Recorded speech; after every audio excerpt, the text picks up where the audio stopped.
Bismillahirrahmanirrahim. Assalamualaikum warahmatullahi wabarakatuh. Alhamdulillah nahmaduhu wa nasta'inuhu wa yastaghfiruh wa na'udzu billahi min syururi anfusina wa min sayyiati a'malina may yahdihillahu fala mudhillalah wa may yudlilhu fala hadiyalah. Asyhadu an la ilaha illallah wahdahu la syarikalah wa asyhadu anna Muhammadan abduhu wa rasuluh la nabiyya wa rasula ba'dah. Alhamdulillahirabbil alamin. Puji syukur kehadirat Allah Subhanahu wa taala atas segala rahmat, taufik, inayah serta hidayahnya sehingga kita diberikan beribu-ribu nikmat yang Allah berikan kepada kita sehingga kita mampu menjalankan aktivitas-aktivitas dan bisa dikumpulkan dalam majelis taklim kajian keluarga sakinah yang semoga bisa mengantarkan kita ke jannah Allah Subhanahu wa taala. Salawat bertekan salam semoga tercurah kepada baginda kita uswah hasanah Rasulullah Muhammad sallallahu alaihi wasallam, sang uswah hasanah kita yang telah merubah peradaban umat manusia dari zaman jahiliyah menuju zaman Islamiyah ini, dan semoga kita termasuk dari golongan umat yang akan mendapatkan syafaatnya di yaumul qiyamah nanti. Izinkan saya selaku moderator membacakan susunan acara pada kajian pagi hari ini. Yang pertama pembukaan, yang kedua tilawatul Quran, yang ketiga inti, dan yang terakhir penutup. Untuk membuka kajian pada pagi hari ini, mari kita baca basmalah bersama-sama. Bismillahirrahmanirrahim. Memasuki acara kedua yaitu pembacaan tilawatul Quran yang akan disampaikan oleh santriwati dari PAI Muhammadiyah Wonosobo, santriwati Vina Milatul Husna. Kepadanya kami persilahkan.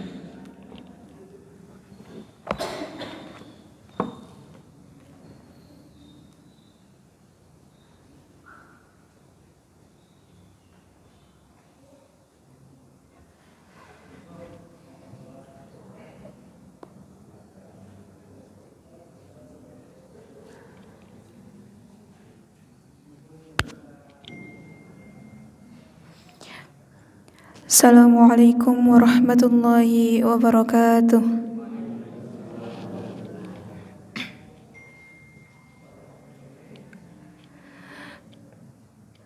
A'udzu billahi minasy syaithanir rajim.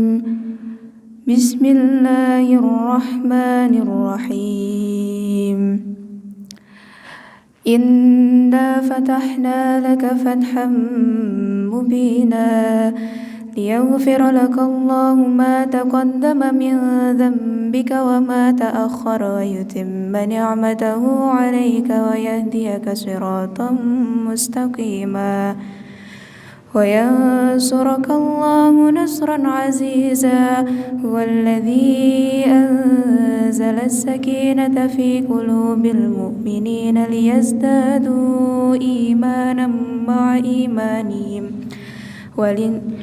وكان ذلك عند الله فوزا عظيما ويعذب المنافقين والمنافقات والمشركين والمشركات الظانين بالله ظن السوء عليهم دائرة السوء وغضب الله عليهم ولعنهم وأعد لهم جهنم وساءت مصيرا ولله جنود السماوات والأرض وكان الله عزيزا حكيما إنا أرسلناك شاهدا ومبشرا ونذيرا لتؤمنوا بالله ورسوله وتعزروه وتوكروه وتسبحوه بكرة وأصيلا إن الذين يبايعونك إنما يبايعون الله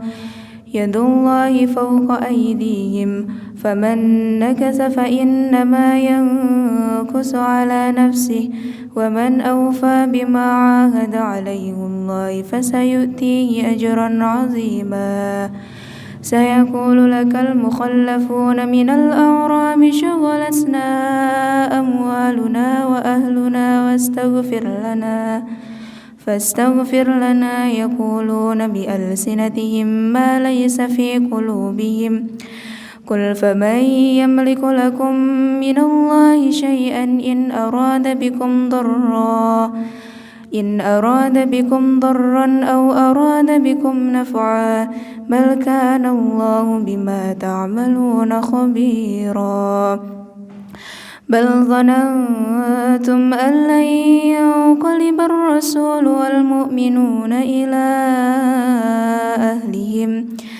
إلى أهلهم أبدا وزين ذلك في قلوبكم وظننتم ظن السوء وكنتم قوما بورا ومن لم يؤمن بالله ورسوله فإنا أعتدنا للكافرين سعيرا ولله ملك السماوات والأرض يغفر لمن يشاء ويعذب من يشاء وكان الله غفورا رحيما سيقول المخلفون إذا طلقتم إلى مغانم لتأخذوها ذرونا نتبعكم يريدون أن يبدلوا كلام الله قل لن تتبعونا كذلكم قال الله من قبل فسيقولون بل تحسدوننا بل كانوا لا يفقهون إلا قليلا صدق الله العظيم. السلام عليكم ورحمة الله وبركاته.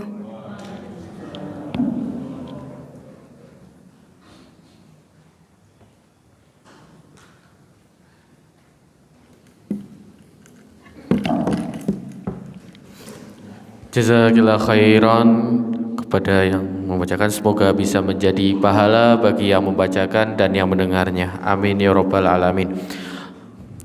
Memasuki acara selanjutnya yaitu kajian inti tentang materi membangun sakinah di era digital yang akan dibawakan oleh Kiai Haji Ahmad Haris Suharto LC. Kepadanya kami persilahkan.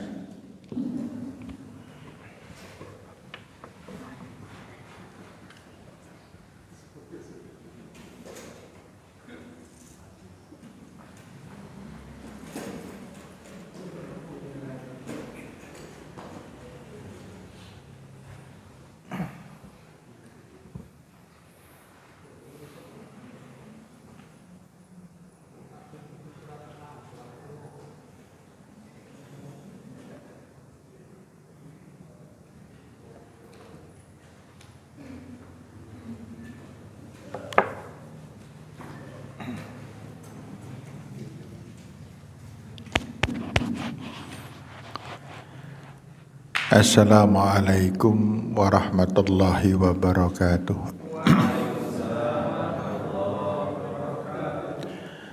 Alhamdulillahi rabbil alamin.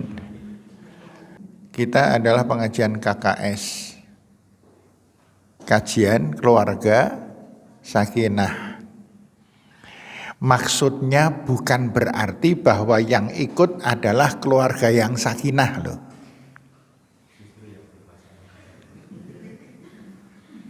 Justru yang belum sakinah, yang sedang kita usahakan untuk menjadi sakinah. Nah, kemudian kita belajar bersama, bukan yang menyampaikan keluarganya sudah sakinah, belum. Ya, anak adik-adik panti paling ngerti keluarga saya ya dia, kerpadu ya dek. Saya tadi melihat anak putra, anak panti putra.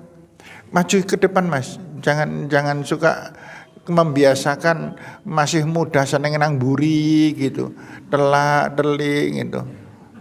Yeah.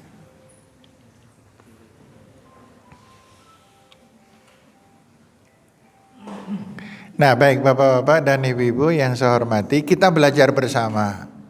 Yang berbicara tidak lebih baik daripada yang diajak bicara. kita saling ajak mengajak. Saya mengajak panjenengan, yo Bapak Ibu kita ke pasar. Saya sudah sampai pasar belum? Belum, baru mengajak. Demikian pula nanti kalau ada materi-materi yang isinya sangat sangat ideal, jangan dipertanyakan, Pak Haris yang lakoni po. Tidak, belum tentu saya bisa melaksanakannya. Ya. Nah, sekarang keluarga itu terdiri dari apa? Ayah, ibu, anak, mertua, bapak, ibu, terus gitu, keponaan, besan, kemudian tetangga dekat, adik, kakak, ipar, kandung. Ini adalah keluarga kita, keluarga terdekat kita. Apa artinya? Artinya kita masuk surga itu karena oknum-oknum ini. Seorang istri masuk neraka gara-gara suami. Seorang suami masuk neraka penyebabnya adalah istri. Demikian pula anak masuk neraka penyebabnya adalah sikap terhadap orang tua, dan orang tua masuk neraka karena juga penyebabnya tidak perhatian terhadap anak-anak. Makanya kita evaluasi diri. Pertanyaan begini nih Pak. Bapak, panjenengan sudah yakin bisa membahagiakan istri? Jangan dijawab. Nggak ada yang bisa menjawab ini, dibatin aja. Sudah yakin bisa membahagiakan istri? Kalau sudah bisa membahagiakan istri, sudah yakin bisa membahagiakan anak? Sudah. Kalau sudah bisa membahagiakan kedua orang tua, mertua, ada kakak adik kandung, kakak adik ipar, sudah semuanya, silahkan meninggal dunia, aman itu. Tapi yang belum, jangan meninggal dunia dulu. Bu, ibu, ini sing ibu piro sih? Ibu, yakin panjenengan sudah bisa membahagiakan suami? Yakin sudah bisa menenteramkan hati anak-anak? Yakin panjenengan sudah tidak punya masalah dengan tetangga, dengan mertua, dengan orang tua, dengan kakak adik ipar dan lain sebagainya? Sudah tidak ada masalah?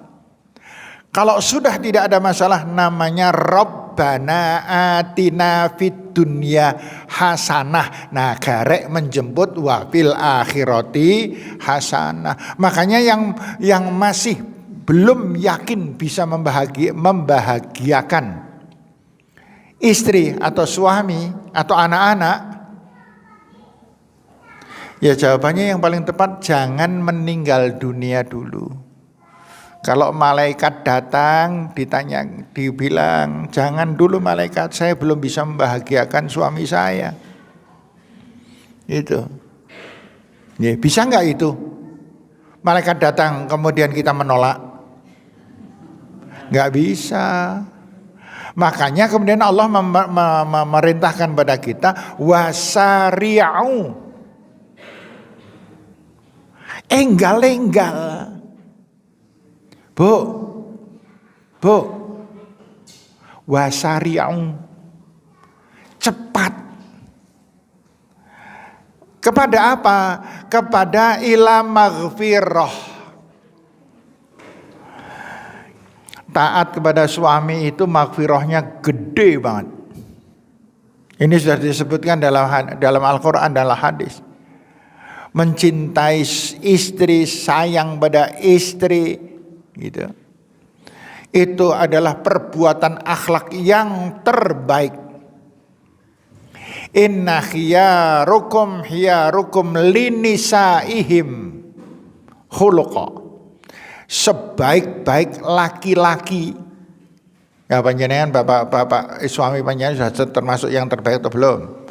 sebaik-baik laki-laki adalah yang terbaik untuk istrinya. Lah ini ketemu dengan tetangga alusepol, tapi kalau ngomong dengan istrinya rodok sengak nyentak ini yang saya maksudkan ibu-ibu, bukan bapak-bapak. Itu. Nggih. Monggo Bu Binara, monggo. Sereseh banget. Begitu ketemu dan ibunya sumpek banget. Kenapa? Karena cantiknya hanya di luar. Nggih, cantik ini arep tuku brambang, ayu. Tapi nggih, nanti mau apalagi mau ke kondangan. Wah, cantiknya bukan main. Macak 2 jam. Tapi begitu di rumah, di hadapan orang yang paling harus dibahagiakan, selendokan serbet, nganggo daster sing wis bolong-bolong gitu, nggih. Ambune apek gitu. Ya enggak rimason ngono kan nenek-nenek. Ya, itu. Makanya ibu semuanya, ini saya menyampaikan hal-hal macam begini ini sebenarnya untuk pelajaran bagi adik-adik yang belum menikah. Kalau yang sudah menikah kan tinggal meneruskan. Yang belum menikah ini tantangannya berat sekali. Jangan pernah mau menikah kalau belum siap. Karena banyak orang yang belum siap sudah menikah. Dikiranya menikah itu enak. Ya enak. Pirang wulan? Ya sebulan lah. Enak emang sebulan. Bulan kedua mulai pecucu. Sudah ngemek batuk. Aduh. Duit entek. Aduh. Dan sebagainya. Ini saya dulu tapi ketika saya awal-awal nikah itu ya Allah gitu. Makanya batuk saya rada kapalan itu kerep tamek gitu. Ya aduh, mumet saya gitu. Nggih, mikirno bojo sing ngeyel. Tuh. Nggih, mikirno anak, mikirno durung bayar listrik ledeng. Gitu. Nggih. Kalau sekarang gimana? Sekarang ya podo ning kekuatannya berbeda, kekuatan hatinya. Maka orang yang paling penting di dalam kehidupan kita adalah kekuatan hati. Ini prosesnya panjang. Bagaimana Rasulullah SAW pernah bersabda, Inna fil jasadi mudghah. Di dalam tubuh kita ini ada anggota tubuh namanya mudghah. Idza saluhat, apabila mudghah itu baik, saluha sairu amali, maka seluruh anggota tubuh semua perbuatannya akan baik, akan benar. Wa idza fasadat, tapi kalau rusak, kotor, fasada sairu amali, semua perbuatannya akan rusak. Kemudian Rasul mengatakan ala wahyal qalb, ingatlah yang dimaksudkan mudghah itu adalah qalbun. Apa itu qalbun? Qalbun, hati. Orang itu semakin mudah kolbunnya, ya takolab bolak-baliknya itu lebih cepat daripada orang yang sudah semakin tua. Harusnya semacam itu. Antara perbuatan keliru, salah dan dosa, perubahannya lebih cepat orang muda. Orang tua sudah semakin tenang. Siapa? Orang yang menuntut ilmu, Semakin paham ilmu itu, nyun sewu, ilmu itu tidak hanya yang ada dalam buku loh. Semacam sekarang kita ini sedang menuntut ilmu. Dan cara menuntut ilmu yang paling efektif adalah justru sebenarnya dengan cara semacam ini. Tetapi dibutuhkan seorang yang mampu menyampaikan dengan tepat dan nyaman di hati si pendengar. Karena kita kan sebenarnya ngobrol, kita kan sedang ngobrol. Makanya jangan ngobrol sendiri, Mbak, Bu. Ojo ngobrol dewek ta. Lah ini yang ngarai saya. Gitu. Ya, saya kenapa bapak-bapak, saya kalau perhatian kepada pengajian ada bapak dan ibu, saya lebih perhatian ke ibu-ibu. Karena ibu-ibu kalau tidak diperhatikan ngobrol. Iya. Nah repotnya bapak-bapak kalau tidak diperhatikan ngantuk. Serba salah memang. Ya. Tapi enggak, ini pengajian KKS. Beda, gitu ya. Tidak ada yang ngantuk. Tidak ada yang ngobrol. Seandainya ada paling 1, 2, 3, 4, 5, 6, 7. Nah kembali lagi bapak-bapak dan ibu-ibu. Kita ini sekarang sedang belajar mendewasakan diri kita. Diri itu hati maksudnya. Maka yang benar dan yang salah adalah hati kita. Kalau hati ini terbimbing, maka kita akan selalu berpikiran yang positif. Bagaimana Rasulullah pernah bersabda, satu pemahaman, ini hati yang berbicara, yang menganalisa, yang melaksanakan. Apa firman Allah itu? Di dalam surat Al-Isra, ini ayat yang sangat terkenal, panjenengan karo lir-lir raja apal. Surat ayat 7. In ahsantum li anfusikum. Ini sebuah kepastian. Tetapi yang pasti itu untuk hati yang tidak mapan, enggak pasti juga. Buktinya banyak orang yang berbuat keliru salah pada orang lain. Banyak orang yang bertengkar. Padahal in ahsantum li anfusikum. Kalau kalian berbuat kebaikan kepada orang lain akan berbuat baik kepada dirimu. Kalau kalian berbuat baik kepada orang lain, maka kalian sedang berbuat baik untuk dirimu. Ayo sekarang seberapa kita mampu melaksanakan? Seberapa ingatan kita tentang ilmu Allah ini? Kalau saya berbuat baik, maka saya sedang berbuat baik pada diri saya sendiri. Kalau saya berbuat jelek, maka saya sedang berbuat jelek untuk diri sendiri. Ini kalau telaten kita mengalaminya dan memproses diri, maka akan menjadi perbedaan yang sangat fantastis antara orang yang suka ikut kajian dengan yang tidak. Yang ikut pengajian lebih lembut hatinya, lebih santun, lebih taat kepada suami, lebih sayang pada istri, lebih sayang pada anak-anak, dan pengorbanannya sangat kuat. Makanya kan ada orang tua yang mengeluarkan uang 10 juta untuk biaya kuliah. Ada enggak? Jangankan 10 juta, yang 200 juta juga ada. Sekarang masuk perguruan tinggi jurusan favorit itu antara 230 juta. Uang semua loh itu.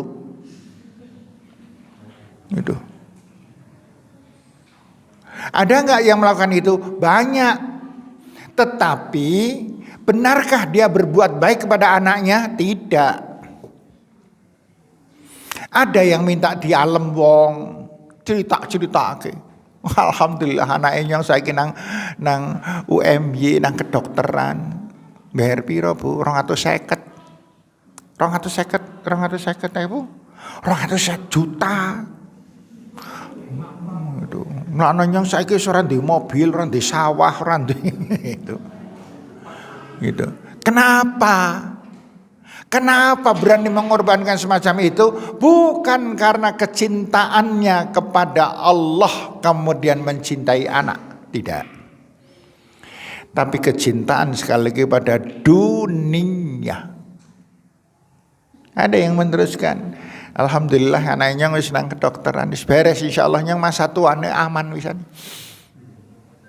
Anggapen anaknya dadi dokter duit nyang wis aman.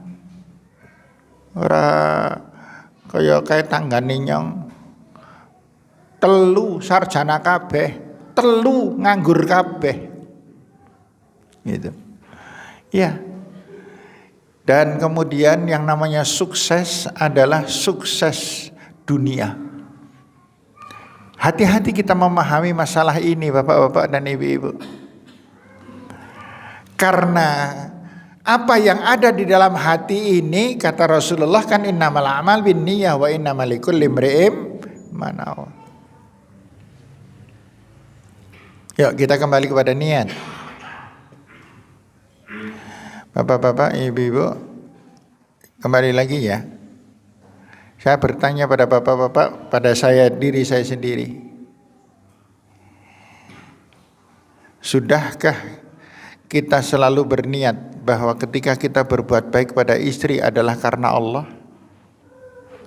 Atau karena istri ini sing ngomelan?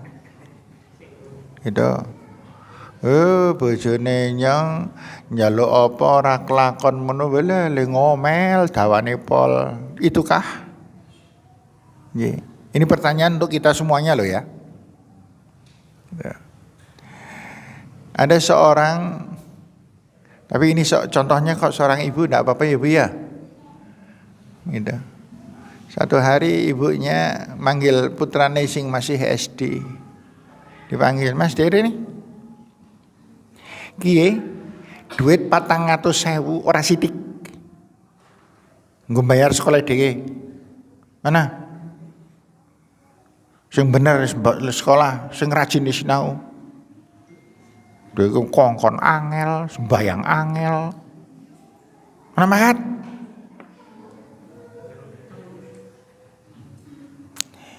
Ini adalah kalau ini mungkin niatnya ikhlas mungkin, tetapi dia melanggar ayat Al-Quran.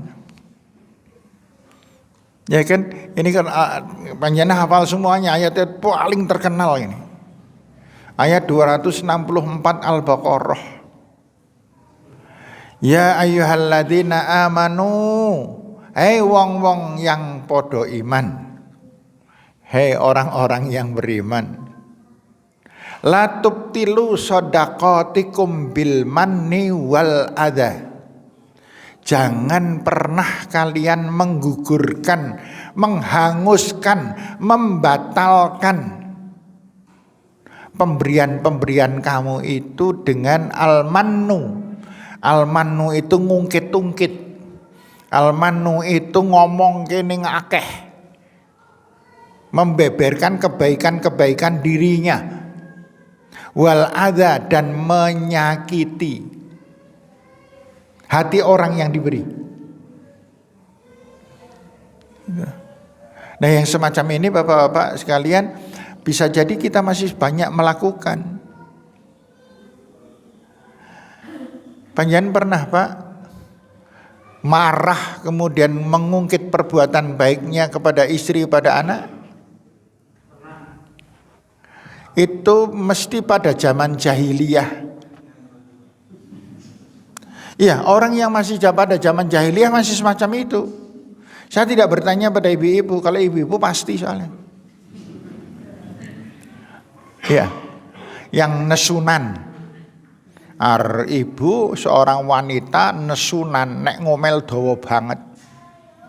Itu lebih dari 1/4 jam. bahkan setengah jam. Ngantek sing diomeli wis maringen dimbuh. Gitu.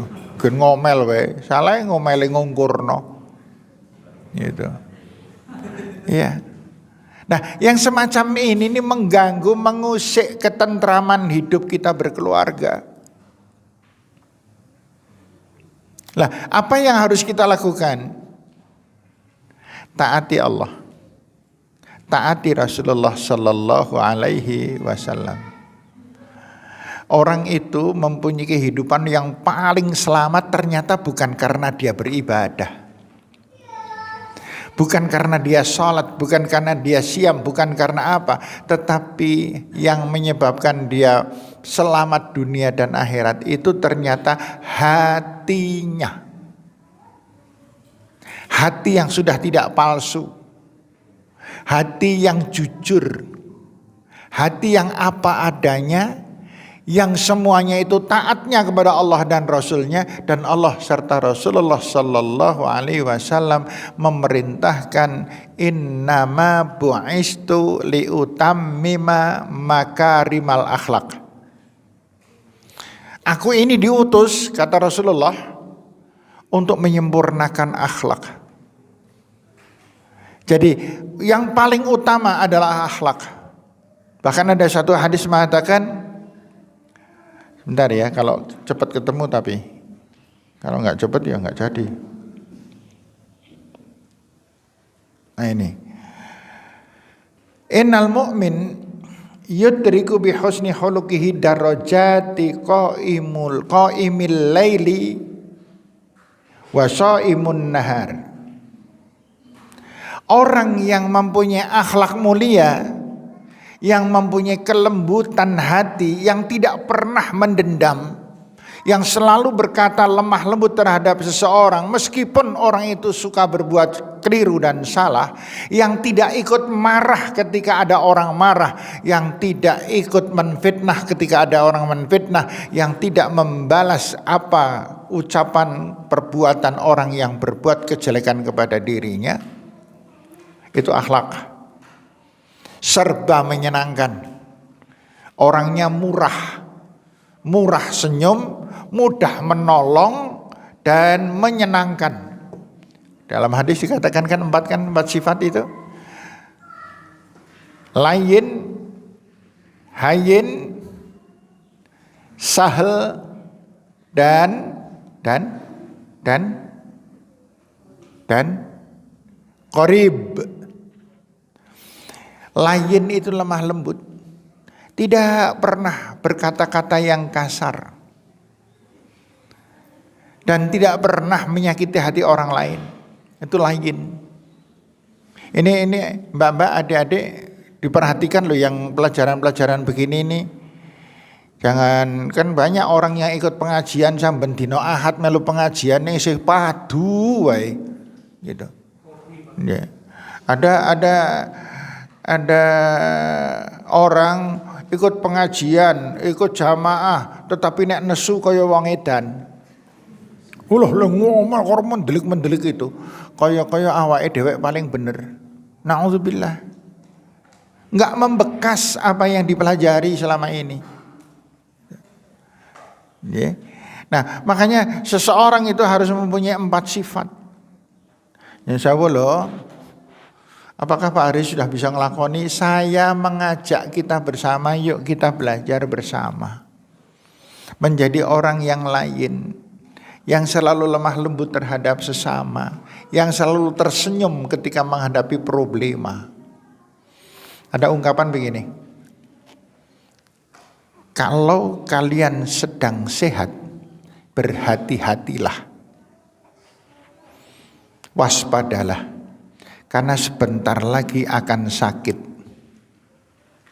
Kalau kalian sedang sakit, berbahagialah, karena kalian sebentar lagi akan sehat. Kalau kalian sedang sehat, manfaatkan, berhati-hati, manfaatkan waktu sebaik-baiknya. Karena sebentar lagi kalian akan berada di rumah, tidak bisa berbuat apa-apa sebab sakit. Dan ketika kita sakit, bersenang-senanglah, bergembiralah, berbahagialah. Karena sebentar lagi akan sehat. Setuju enggak? Setuju enggak? Lah persoalannya mudeng apa ora? Yeah. Nah, Bapak-bapak dan Ibu-ibu yang saya hormati, semuanya saja, hayyin, apa itu hayyin? Hayyin itu orang menghadapi apapun dibuat gampang semuanya. Kan ada orang yang hayyin banget gitu. Yeah. Tegar banget, sabar banget. Yeah. Nah, panjenengan semuanya ini harus diperjuangkan, ini proses. Ada orang yang usianya 60 tahun belum sampai pada tingkat yang kedua ini. Tetapi ada orang 40 tahun sudah, lain sudah didapat. Yeah. Lain ini bukan dandoh loh. Rasulullah SAW pernah pergi ke pasar, tiba-tiba di belakangnya ada orang yang memanggil, Muhammad. Rasulullah itu sallallahu alaihi wasallam itu kalau dipanggil nggak pernah nengok, tapi balik menghadap, beda dengan kita. Res, apa? Itu kalau saya.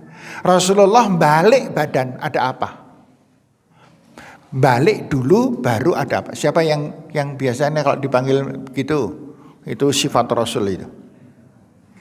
Begitu balik ternyata yang manggil itu orang yang jahat. Tiba-tiba orang itu meludahi wajah mulia Rasulullah sallallahu alaihi wasallam. Cuk. Rasulullah marah? Rasulullah hayyin, tidak pernah marah. Rasulullah hanya ngelapi air lionnya, kemudian dikipatkan, kemudian digosokkan ke pasir, kemudian jalan. Besok paginya orang itu manggil lagi, kemudian diludahi lagi sampai 3 hari berturut-turut setiap pagi. Apakah Rasulullah marah? Tidak. Rasulullah tidak mengharapkan kita tidak sampailah. Kalau kita sampai semacam itu, kalau panjenengan gimana Bapak? Kalau panjenengan diludahi orang? Kamu sih. Gitu. Iya. Kalau saya enggak tak tempeling. Tak sewa ke truk, tak isi watu, tak pandemi. Iya. Gitu. Iya Pak. Rasulullah tidak marah. Sekuat itu Rasulullah SAW teladan kita semuanya. Pada hari keempat Rasulullah berangkat pergi ke pasar. Ternyata orang itu tidak ada. Malah ditakokke lho kan. Wong sing biasane sok ngidoni nyong sih mari ngendi kok ora ono gitu. Ditanyakan, ternyata dia orang sedang sakit. Apakah Rasulullah madan syukur? Malah ana dadi wong ngedhuani aku muga-muga lara ora mari. Tidak semacam itu. Rasulullah nengok. Ketika itu Rasulullah SAW orang ini melengosnya nggak tahu penyebabnya, mungkin takut, malu atau kenapa. Rasulullah pergi ke pasar, kemudian dari pasar Rasulullah membawa jajan. Mungkin ya tempe kemul lah kira-kira gitu. Gitu. Ya. Nah, dibawa, diletakkan di atas meja Rasulullah, kemudian ini untuk kamu, semoga kamu segera sembuh. Kemudian Rasulullah pergi. Pagi berikutnya Rasulullah nengok lagi. Orangnya sudah bisa duduk. Dan ketika ditanya gimana kabarmu, kamu sudah enakan badan kamu? Orang ini ngambruk di dada Rasulullah, nangis sekuat-kuatnya. Rasulullah mengatakan, ada apa kamu? Wahai Muhammad, kenapa jadi begini? Jadi begini gimana? Orang yang menyuruh aku sakit, dia tahu, diam saja. Sementara orang yang aku sakiti justru malahan menengok aku pertama kali. Kenapa jadi terbalik semacam ini, wahai Muhammad? Benar Rasulullah bertanya, siapa yang nyuruh kamu? Yang nyuruh aku adalah Abu Jahal. Kenapa Abu Jahal menyuruh? Agar Nabi Muhammad nesu. Mung itu tok. Priye carane Nabi Muhammad nesu? Wong kok dikapak-kapake ora nesu jal, Dik, tak opahi iki semene ya. Itu, diopahi. Opahi ya Mbak enggak tahu berapa. Itu opai gawe Muhammad nesu. Lah pripun carane terserah dhewe. Arep didoni apa kapakno terserah. Tapi Nabi Muhammad tidak nesu. Kalau nesu gimana? Viral. Iya, kalau sampai Nabi Muhammad nesu, viral sak Mekah. Muhammad nesu, Muhammad nesu. Semua orang mengatakan, siapa? Orang-orang kafir. Wah, gembiranya bukan main. Karena Nabi Muhammad itu sedang sujud di depan Ka'bah, diinjak tengkuknya, enggak marah. Iya. Ini panjenengan garwane nganggo anduk ora dipimeneh lho, nesu ora rampung-rampung. Iya kan? Iya, gitu.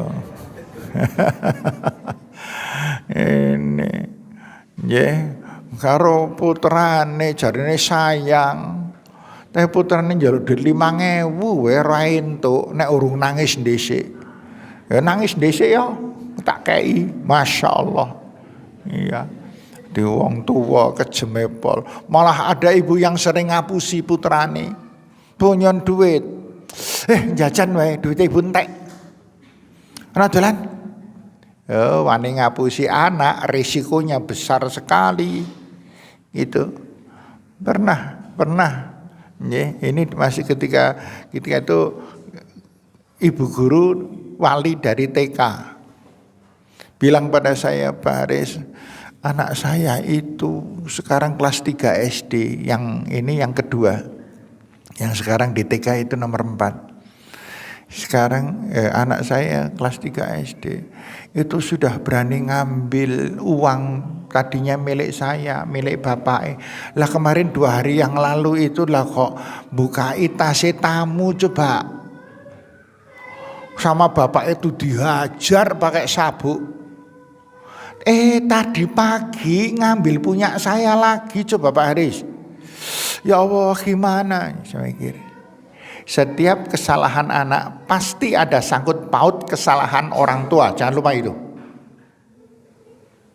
Kalau ada perbuatan buruk si anak, pasti ada kesalahan orang tua. Sementara orang tua manusia biasa. Nek disalahke mesti nyalahke. Nek disalahke tidak mau kroso salah, itu manusia. Terus saya mengatakan, ibu panjenengan jujur, pernahkah panjenengan membohongi anak? Maksudnya Pak Haris apa? Misalnya anak minta duit, panjenengan mengatakan, ibu duit entek, ibu wis ora nono duit iki, wis ora nono kabeh. Pernah mengatakan semacam itu pada anak? Ya pernah sih, saya batin mesti sering. Saya batin mesti sering itu. Karena anak itu sesungguhnya minta duit dan tidak minta duit itu tergantung sikap orang tua. Nyun sewu ini. Dia eksperimen coba. Nggih. Panjenengan putra panjenengan yang masih kelas 6 SD ke bawah. Coba panjenengan merdekakan tentang masalah uang. Kalau bisa jangan sampai diminta, panjenengan yang menawari. Dek arep jajan mboten? Ajeng jajan mboten? Itu tadinya iya terus lama kelamaan anak itu akan mengatakan lah mboten lah. Sudah enggak gomun dengan uang. Gitu. Dan akhirnya Dia akan menjadi anak yang tidak tergila-gila dengan uang. Ada uang di meja bukan miliknya, tidak diambil. Karena dia tidak heran dengan uang. Tetapi kalau uangnya harus minta dan harus nangis terlebih dahulu, muatek rewel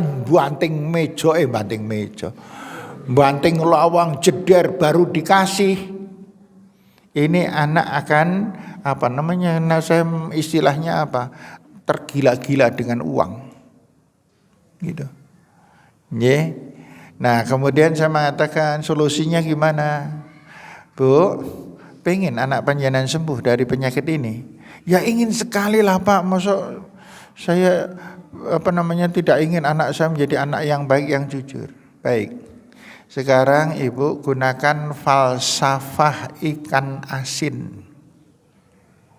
Falsafah ikan asin. Nah, Ibu tahu kan? Ibu panjenengan beli ikan asin, it mean rese. Ya kan? Yaitu rese. Panjenengan rasa ini kasinan, bagaimana cara mengurangi rasa asin? Dikasih air, direndam dalam air garam. Itu nanti akan luntur asinnya. Ning ojo kesuwen. Iya. Saya pernah ngekum betik. Betik kan resi paling mahal. Iya. Betik 1/2 kilo tak rendem garam. Tadinya mau saya rendem paling lama 1 jam lah. Nggih, 1/2 jam tak tri sing ngene. Kelalen sampai besok pagi. Anyep njilep. Besok pagi tak goreng, anyep njilep, bener-bener enggak ada rasa resenya. Itu, rese itu kan identik dengan asin. Iya. Nah, Ibu tadi saya mengatakan, Ibu kalau pengen putra panjenengan sembuh dari penyakitnya, sekarang gunakan falsafah ikan asin. Panjenengan beri garam. Garam ini yang dimaksudkan adalah uang. Pagi-pagi setelah mandi, Dek, ajeng sangu pinten? Ibu sangu 5.000. Ya. Mengko kondur sekolah, nek pengen sangu matur ya. Ya, mangkat. Gitu.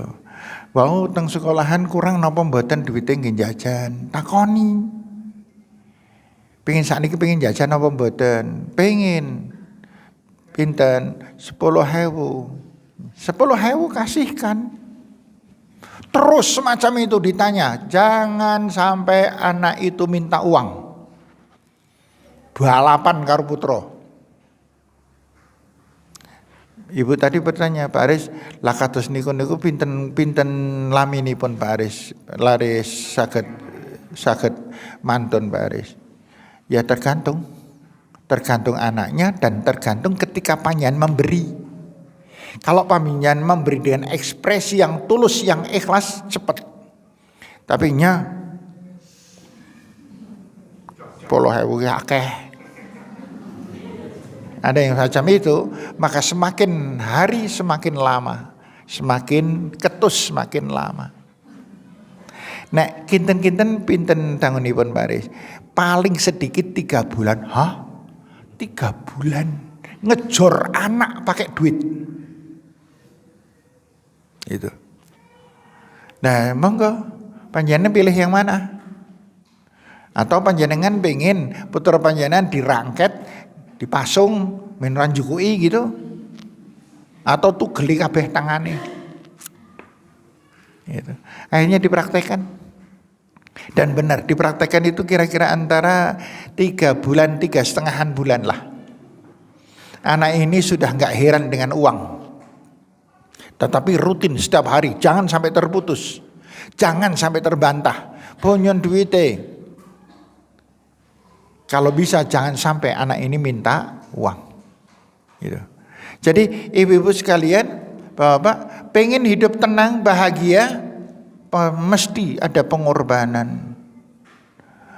Ibu pengen hidup tenang, tentram, mesti ada pengorbanan. Suami sedang marah-marah, diam. Ini pengorbanan panjenengan. Karena ketika suami sedang menyalah-nyalahkan,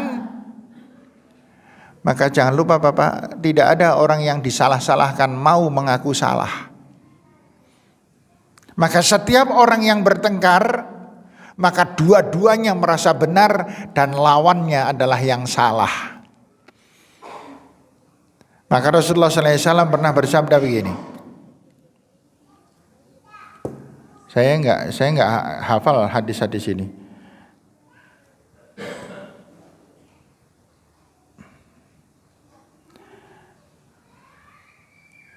Ana za'imun bi baitin fi rabtil jannah. Aku menjamin seseorang akan dibangunkan sebuah istana di halaman surga bagi mereka liman tarokal miro, orang yang suka menghindar dari bantah membantah, padu bertengkar. Walau kana muhiqqa, meskipun merasa benar, karena orang bertengkar itu merasa benar semuanya. Akan dibuatkan istana yang sangat indah di halaman surga siapa yang tidak suka bertengkar. Wa bi baitin fi wasatil jannah liman tarakal kadzib, dan akan dibuatkan istana di tengah-tengah surga bagi orang yang menghindar dari kebohongan, dari berkata yang bohong, berbuat yang bohong. Hati-hati loh, kita sering bohong pada Allah. Kita bohong pada orang lain. Nggih. Ibu-ibu dan bapak, panjenengan nek salat khusyuk enggak? Tidak, bohong pada Allah.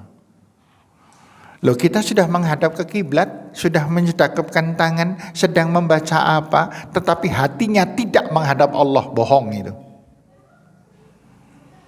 Maka kita harus jujur benar. Ketika kita sedang ngaji, ya ngaji. Ngaji kok ngantuk, bohong.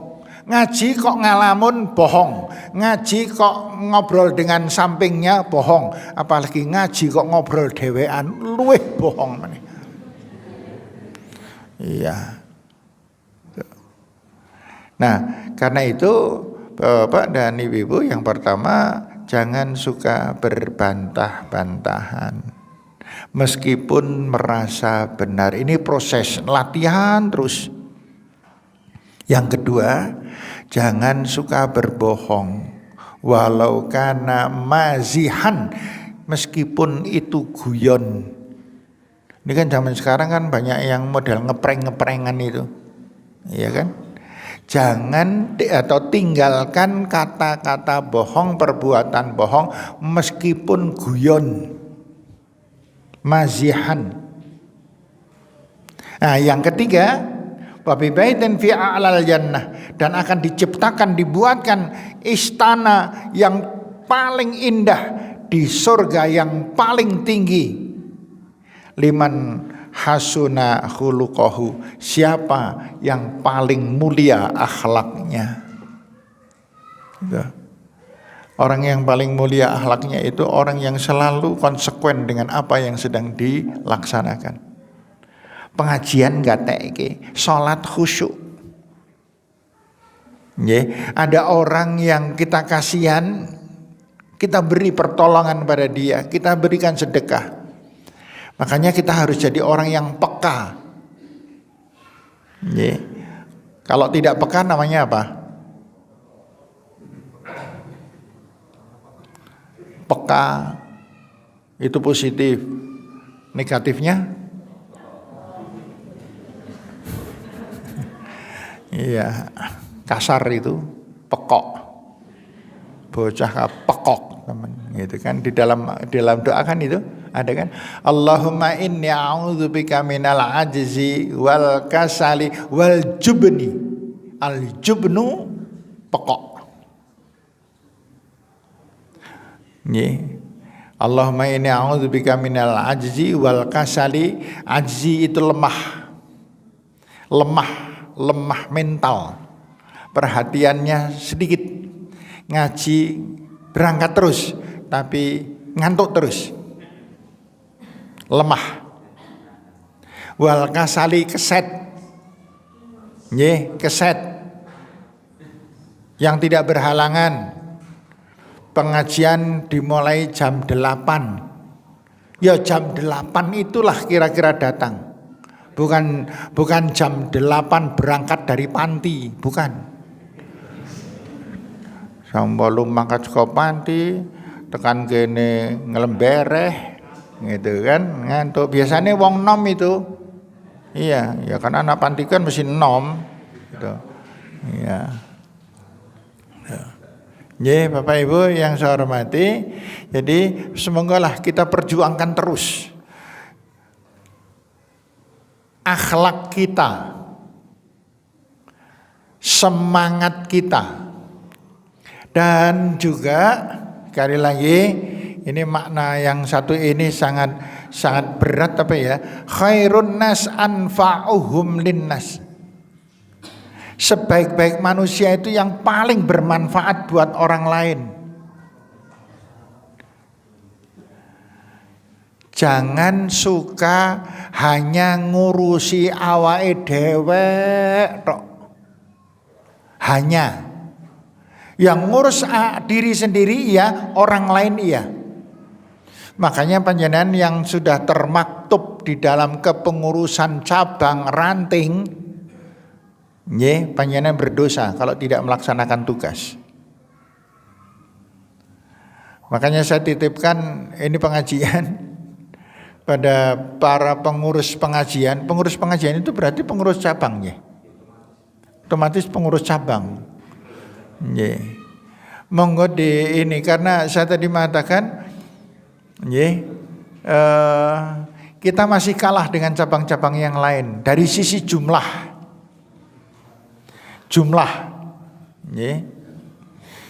Kalau jumlah yang ngantuk kita menang. Jumlah yang datang kita masih kalah dengan Selamerto. Selamerto undi mirip dengan kita. Baru ini berarti 1, 2, 3 saya, kemudian 1, 2, 4 kali berarti. Iya, berarti 4 kali. Betul, 4 atau 5 kali gitu Selamerto. Itu yang rawuh sudah banyak sekali. Ini mungkin perlu studi banding gitu kan. Kalau Sapuran sudah agak lama, Kali Kajar sudah lama. Itu juga jamaahnya selalu full satu masjid. Dan kalau Kali Kajar dimodelkan Ahad Paing di masjid ini, Ahad Wage di masjid ini, gitu, gilir. Ya. Sehingga bisa menjangkau semuanya. Ya ini mengkolah Bapak-bapak dan Ibu-ibu, semuanya ini sangat tergantung dengan pengurusnya. Jamaah ming manut, kan gitu ya. Jamaah iku manut. Sing ngisi kok ora menarik, ngesuk ora mangkat. Kan gitu manut toh? Iya. Wah, sing ngisi iki wingi apik banget, ngesuk mangkat meneh, kan gitu. Iya. Ini harus dipertanyakan ini. Kenapa Seribit tidak ada yang datang? Biasanya Seribit paling banyak soalnya. Atau mungkin ada yang tahu acara apa di Seribit? Ya?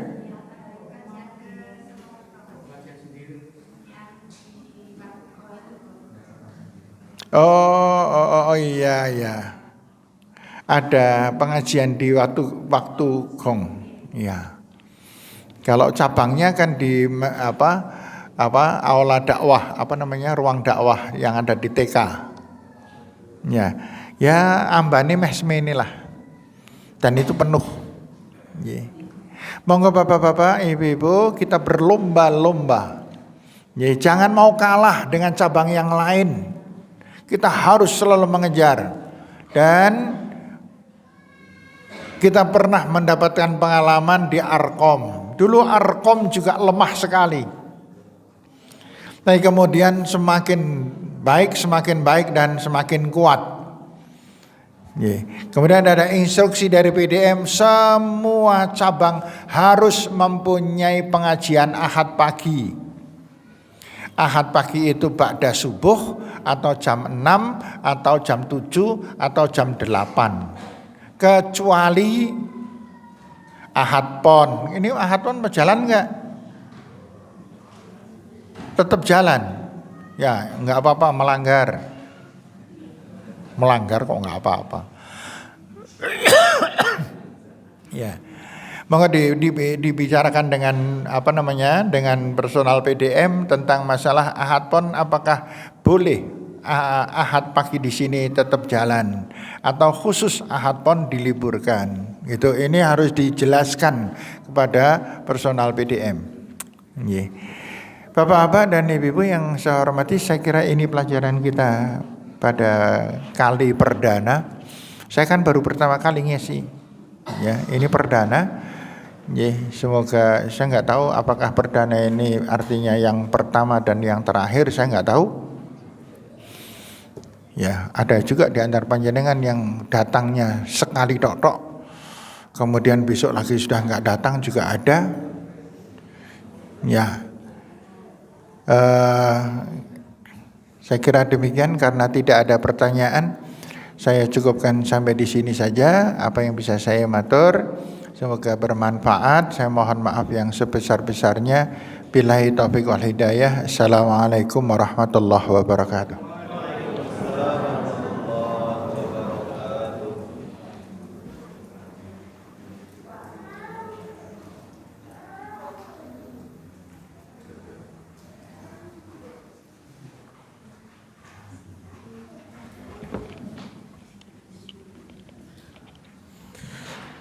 Jazakallah khairan kepada Ustadz Haris atas ilmu yang telah disampaikan. Semoga jadi amal jariah untuk Ustadz Haris yang akan terus mengalir, dan semoga apa yang telah kita dapat bisa kita amalkan dalam segala aktivitas kita.